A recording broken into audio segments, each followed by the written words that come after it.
Sinabi sa Book of Mark na hindi tayo magkakamit ng kapatawaran kung hindi natin mauunawaan ang bagay na talinghaga.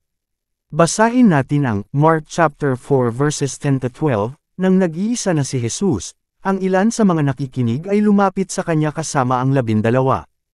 Hiniling nilang ipaliwanag niya ang talinhaga, sinabi niya, ipinagkaloob na sa inyo ang karapatang maunawaan ang hiwaga tungkol sa kaharian ng Diyos, ngunit sa iba, ang lahat ng bagay ay itinuturo sa pamamagitan ng talinhaga, nang sa gayon, tumingin man sila ng tumingin ay hindi sila makakakita, at makinig man sila ng makinig ay hindi makakaunawa. Kung gayon, sana'y nagbalik loob sila sa Diyos at nagkamit sana sila ng kapatawaran.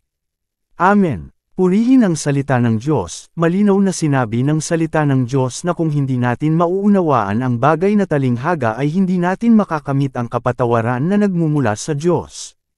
Bilang mananampalataya na naghahangad ng langit at buhay na walang hanggan.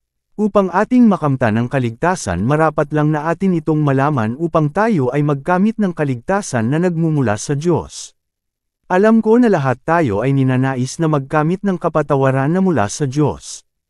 Kaya naman sama-sama po nating pag-aralan at alamin ang patungkol sa talinghaga na nakapaloob sa salita ng Diyos. If you are interested, comment I'm interested. For update, please follow, like, comment and share.